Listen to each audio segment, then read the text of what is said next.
Welcome to BNEWS Weekly. I'm Phil Gallagher, along with BNEWS reporters Chris Flaherty, Tad Stefanak, Robert Paris, Juliana McGrain with sports, Gretchen Carey with the community calendar, and Peter Brown with the weather. And Aaron Trickett is our director today. Thank you for joining us. Looking to the future, Lahey Hospital and Medical Center is exploring how artificial intelligence could help improve healthcare. The hospital has announced a new AI and healthcare apprenticeship as part of its innovation hub in partnership with Northeastern University. Northeastern analytics major Diego Martins is the first apprentice in the program. Chris Flaherty has the story. I think what we've seen today is that healthcare is at an inflection point. We no longer can theorize around artificial intelligence. Instead, we need to embrace it. The promise is very significant, but so is the responsibility that we have therein. In healthcare, innovation cannot simply be fast. It has to be safe as well. It has to be governed, and it has to be delivered so that it's truly value added for the patient, the clinician, and the educators and the researchers that we are going to be partnering with. The morning of March 5th, Lahey Hospital and Medical Center celebrated the start of their AI Healthcare Apprenticeship program. Diego Martins, an analytics major of Northeastern University and the first apprentice of this program, has already begun his work at Lahey. Everyone's been extremely cordial, nice so far. There's a lot to look forward to, many projects within this hospital. And the first project that we worked on, Able Innovations, they're the first company to implement such a technology within an American healthcare system. And so that's been really, really exciting to work with. I see where the future is going with AI. Perhaps not so crazy, but it's definitely going to be implemented in a variety of different areas. And healthcare could be extremely beneficial to the outcome of patients, to earlier diagnosing, to finding abnormalities earlier on, and facilitating just better overall outcomes. This apprenticeship is the first of its kind in the state, signaling the future of AI in healthcare. This has been a long time coming. We're excited to have Diego here. We're excited to have this partnership with Northeastern and the state. I think there's a lot of concern around AI right now, and maybe rightly so, in terms of job disruption. And so that's why it's so important we create these critical pathways and make sure that people are part of this process of learning. We're learning from Diego. Diego's going to clearly learn from being here. But again, actually embedding the human aspects of AI into this process and into this pathway is absolutely critical if we're going to be successful in leveraging the potential of what AI offers us. I think as long as people are surrounding it, we have a place for it in the workforce. And as labor and workforce development goes, that's what we want to make sure, that there's room for people in this movement towards AI. And of course that it's ethical, responsible, and it looks like the right people are on board in this particular apprenticeship to make sure that happens. Until next time, this is Chris Flaherty for BNEWS Weekly.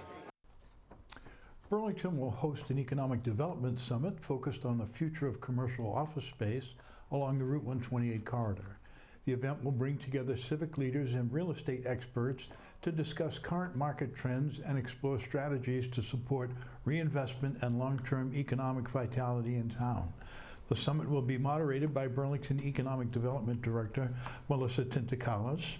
For more information and to register, visit our website or call the development office at Town Hall. Seating is limited, so if you want to get in there, hurry up and make the call. Staying with economic development news, Burlington has secured a $1 million federal grant to support improvements along the Middlesex Turnpike. Town Administrator John Denizio announced the funding during a recent Select Board meeting, crediting the town's Economic Development Office for securing the grant. The funding will help support design work for pedestrian and multi-use pathway improvements along the commercial corridor. This is a huge win for us. You know, that project has a big price tag, and just being able to now we have the ability to get the design done and have shovel ready to go chase more grants or to partner with any development that's coming to town. Our latest town administrator update. I sat down with the town administrator Denizio to talk about several issues facing Burlington, including the town's tax levy. John breaks down this often difficult topic and what it means for the town. So the levy limit is the amount of money that a town can tax residents and commercial. So that's the total you can tax. And why is that important? Because taxes are one of the three big buckets that revenue buckets that we get to fund our operating budget. We have traditionally been under the levy limit by quite a bit. Right now, we stand at when the tax rate was set this year, at just over $15 million under the levy limit. Where does that levy limit come from? It's calculated by the previous year's levy limit times 2.5%, which is Proposition 2.5, which is what everybody always talks about, and then plus whatever you had for new growth that previous year, then that sets your new levy limit. And that's based on what the taxation rate was the previous year for each category of property? Correct. Okay. So if there was a new building that came on, which for us that did happen up at Blue Sky Drive, the biggest building over there was finished, so we were able to capture some new growth for that. It's a $200 million building, so that's quite a bit. The Burlington Council on Aging recently hosted a candidates afternoon, giving residents a chance to hear from local candidates ahead of the upcoming town election. Candidates for several town offices attended the event, including those running for school committee, the only contested race on the townwide ballot this year. Residents were able to submit written questions and hear directly from the candidates about their priorities for Burlington. The full forum can be seen on BCAT. Visit our website for programming times and dates. Candidates will also take part in a debate hosted here at BCAT next Friday, featuring questions from a local press panel, including BCAT and the Burlington Buzz. The Burlington Buzz On the Mic podcast is also featuring one-on-one interviews with the candidates, and the Indian Americans of Burlington will host a candidates afternoon on March 29th starting at 3 p.m. 2 Burlington volunteers are being recognized by Minuteman Senior Services for their years of helping older adults navigate Medicare through the SHINE program. Diana Fitzgerald and Praful Thakar were honored for their longtime service as they prepare to retire from their volunteer roles. Tad Stefanek has the story. Celebrating their 50th anniversary, Minuteman Senior Services is a private nonprofit agency dedicated to helping people navigate aging with choice and dignity. Recently honored were 2 longtime SHINE volunteers, Diane Fitzgerald and Praful Thakar, for providing counseling and assistance in healthcare and Medicare needs. Minuteman Senior Services is the largest regional hub providing services to Burlington and 15 communities, and we support older adults, people with disabilities, and family caregivers through a variety of programs and services. Diana has spent 20 years serving the Burlington community. SHINE helps people sign up for Medicare, educates them about Medicare, helps them with problems, helps them change plans if what they have is not working for them, helps find them financial programs that might help them. Praful Thakar has also been a longtime SHINE volunteer in Burlington, working alongside Diana for 12 years. Interacting with the people, knowing local people, helping them, especially the seniors, who do not have access to the computer. It was very satisfying to see them, being happy, when we reviewed their Medicare insurance. There are people who have come in very, very stressed. They've got health problems. They're turning 65. They don't know where to go, what to do, how you're supposed to do it. Helping them is a big satisfaction. Minuteman senior programs are very good. They provide Meals on Wheels. They also provide coordination and services to senior citizens of Indian origin, and of course the SHINE program. And you can see on their faces when they're relieved. This helps them find their way to getting the best plan deal, whatever suits their needs, because everyone's needs are different, everyone's finances are different. So it's a big plus to the community, to the country, I think. Last year, we provided services to 856 unduplicated individuals, which reflected a 2% increase from the prior year. Given aging demographics, we intend to both exceed the numbers of individuals who we serve in the Burlington community this year. From Minuteman Senior Services, I'm BNEWS reporter Tad Stefanek. Burlington will soon have another breakfast and lunch option. Cracked Kitchen and Coffee says it plans to open later this month. The restaurant will be located at 10 4th Avenue near the corner of Middlesex Turnpike and 4th Ave in front of Lifetime Living. The fast casual restaurant is known for its egg sandwiches, bowls, and specialty coffee drinks, and will offer both dine-in and takeout service. For more details, visit our website. The United States Navy Band Sea Chanters Chorus recently delivered a performance at Burlington High School for students, staff, local veterans, and families. We caught up with the group to learn more.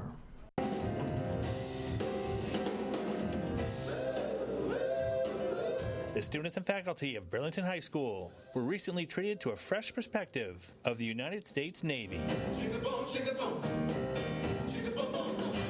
With a performance from the U.S. Navy Band Sea Chanters. We're on a national tour.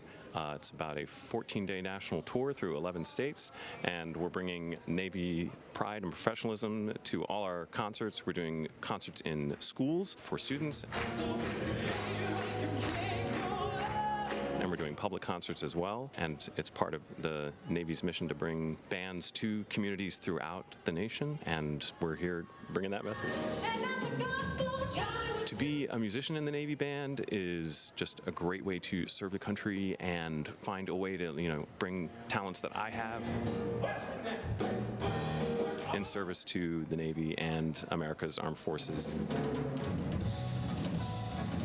We're one of 11 Navy bands around the world. We're based in Washington, D.C., but there are Navy bands all around the world deploying on ships and forming international relations in those parts of the world. As part of the Navy Band in D.C., we're a presidential support unit, so we're there for White House events as well as ceremonies and concerts for high-ranking dignitaries and military officials in the Washington, D.C. area, as well as ceremonies, funerals, you name it, we are supporting that in D.C.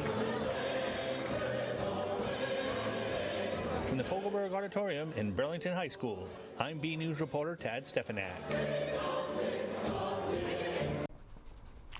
Stay tuned to BCAT to watch the United States Navy Band Sea Chanters concert in its entirety.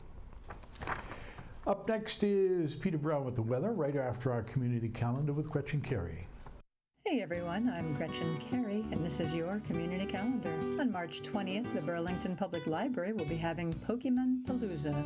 Everyone is welcome and pre-registration is required. For more information, go to the library website. Also on March 20th, from 6:30 to 8:30 p.m., the Burlington Girl Scouts will be having their annual pajama party for girls in grades K through 5. For more information and to register, go to our website. On March 22nd, from 9 a.m. to 4 p.m., the Collectors Expo will be happening at the Great American Beer Hall in Medford. For more information about the event, go to the following website. For more community calendar events, go to bcattv.org, burlingtonpubliclibrary.org, and burlingtonrecreation.org. I'm Gretchen Carey, and that was your community calendar.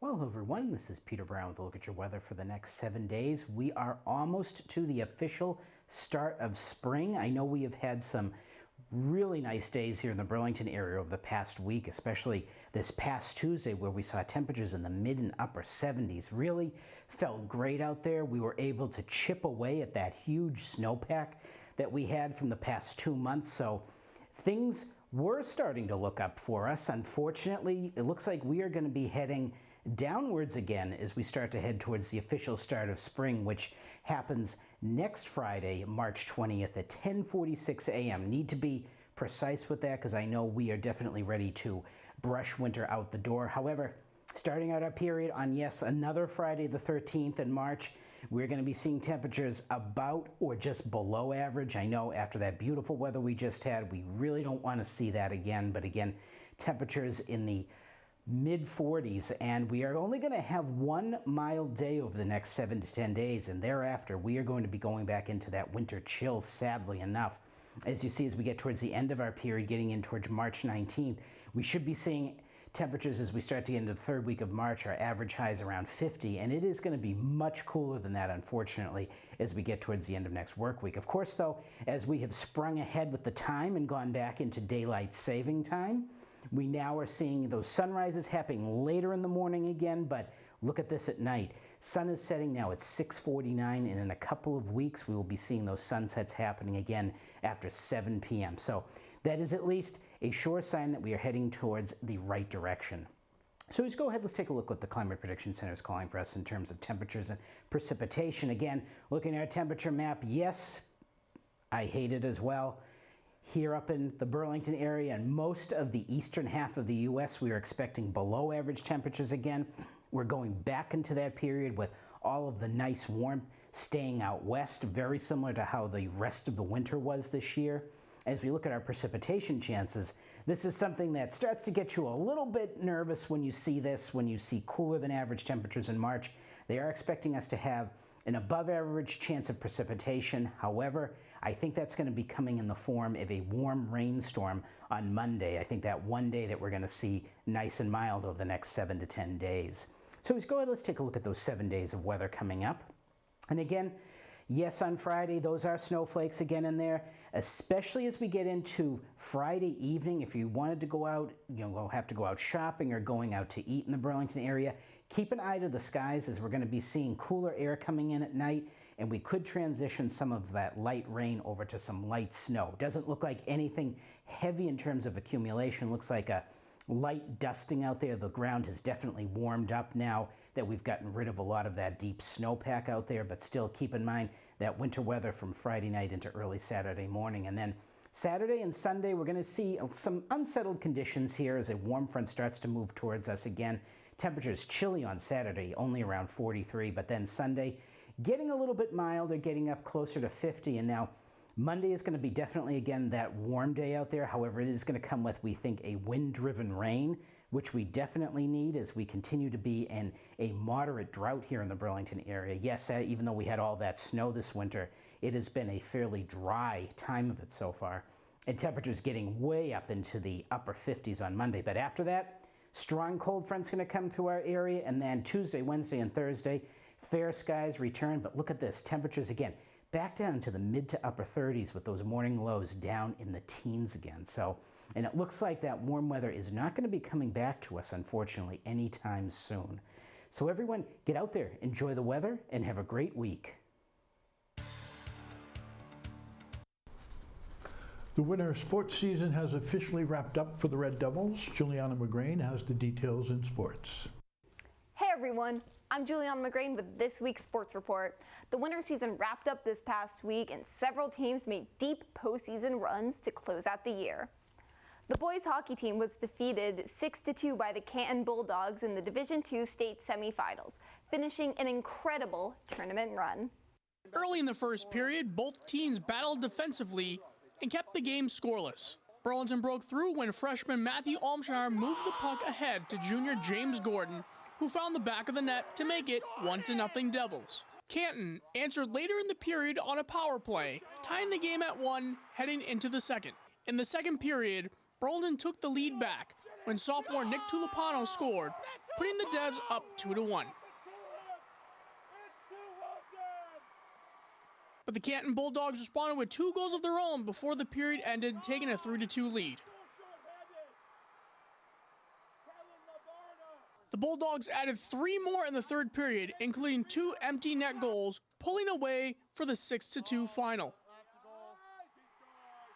It was an outstanding season for the Devils, who battled their way to the state semifinals. The team will now say goodbye to 7 seniors who helped lead this deep playoff run. After the game, we spoke with head coach Bobby Concession Jr. about the Devils' performance. Yeah, we played a good game. We played hard. That's a good team that we lost to. They're very good, very deep. They do everything well. They block shots. They played tough defense. They made it hard for us, and yeah, we battled really hard. Really proud of our team. First couple playoff wins since 2018. How have you seen this program grow from when you started a couple years ago till now? Yeah, it's really a testament to our players and especially our seniors. They work so hard, and they're just tremendous leaders. Lucky to have them in our program, and sad to see them go for sure. Burlington boys basketball traveled to face the Muskomic Regional Chieftains in the Elite Eight. The Red Devils ran into a tough Muskomic squad and were defeated 61-35. It was a low-scoring first quarter between the Burlington Red Devils and the Masconomet Chieftains. Early in the quarter, The game was tied at 2 apiece, but that didn't last long as Masco pulled ahead and led 12-8 after the first. In the second, Masco extended its lead, adding 11 points while the Devils managed just 5. Trailing by 10 going into the break, 23-13. Burlington was still trying to close the gap in the third quarter. Masco scored 15 while the Devils added 10, making it 38-23 Chieftains heading into the final quarter. In the fourth, Masco pulled away, scoring 23 points while the Devils finished with 12. The final score was 61-35. After the game, head coach Phil Connors spoke with BCAT alum Anthony Matos and reflected on the game and credited Masco for the way they played. They were unbelievably physical, tough. Got to give them all the credit in the world. They just took it right to us, just beat us physically in every part of the game. The glass, we couldn't go by. We couldn't. They wouldn't let us screen them. They were impressively physical, and they beat us in every facet of the game. We fought for a while, and then the dam broke. And they've been here before. You know, they were right. You know, they got basically everybody back from a Final Four team, and you could see they had that experience. The Devils put together an impressive season. Burlington went undefeated at home during the regular season and continued that streak through their home playoff games.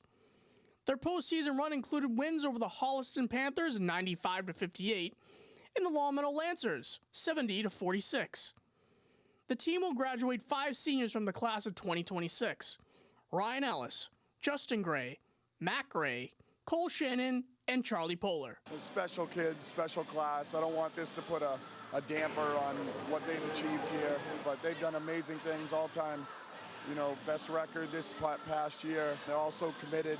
You know, they made it easy to coach, and these young guys got a long way to go. We'll see if they do. Sophomore Max Schwartzman and Cameron Bonnell closed out the Red Devils wrestling season at the New England Championship last weekend.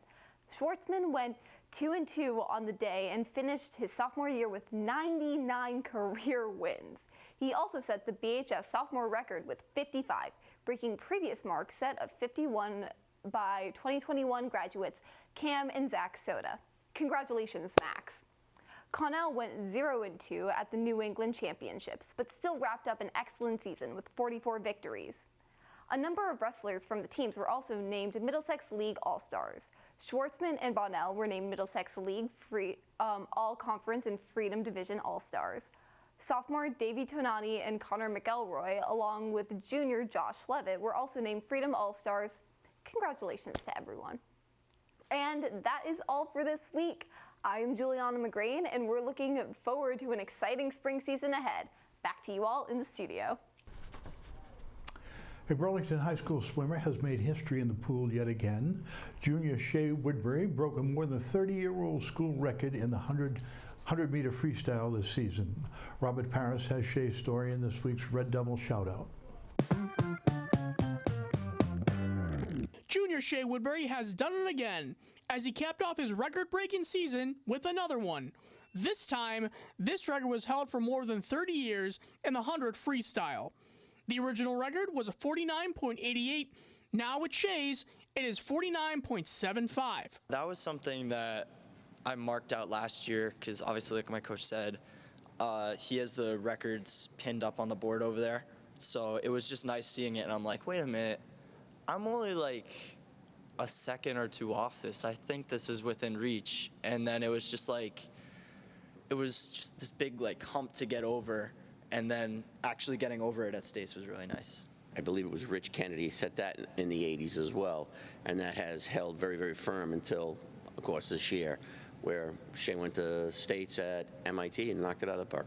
Coach Steve Papagno has watched Shay grow as a freshman, and as he grew from each grade level, he found ways to break records in the process. Really enjoys the sport, loves it, and works really, really hard, and he seeks self-improvement. It's a lot of little things, you know, but he also swims with a private club, which also helps his conditioning and his endurance get a lot stronger, so which really gives him a good push into the Middlesex League. For now, Woodbury's records stand, but will they be held for 30 years? His teammates might catch up. It's pretty nice. Obviously, I have some teammates that can be a threat eventually, so I got to keep getting it down for next year. But it was a surreal feeling knowing after all those years I've got another record, which is surreal, having not one, not two, but 3 school records. That's a pretty amazing feeling. But yeah, it was nice, and I only hope that my records can last for 50 years. Yeah. He still has one more year with the team and is already looking for which record he wants to beat next winter. I'll have to look at the record board to see which one I should try to scout out next, but I feel like, because I don't know what our best record ever was in like the team history, so I'd probably say that record, just to like have team success along with my teammates and just leave a mark. Congratulations to Shay Woodbury on an incredible season in the pool. This is the Red Devil Shoutout. Our photo of the week comes from Paul McNamee, who captured this great shot of 3 deer passing through his yard and sniffing around for something to eat, which has been difficult the last couple of weeks. Thanks, Paul, for sending it in. We'd like to see your photos. The photos could be of something you see around town, on vacation, or even photos of your family members, friends, and pets. Whatever you think is interesting and would like to share with us in the community. Send them to bcat@bcattv.org with the subject line Photo of the Week. That's it from the news desk this week. We leave you with more scenes from the United States Navy Band Sea Chanters performance at Burlington High School. Have a great week. Thank you for joining us.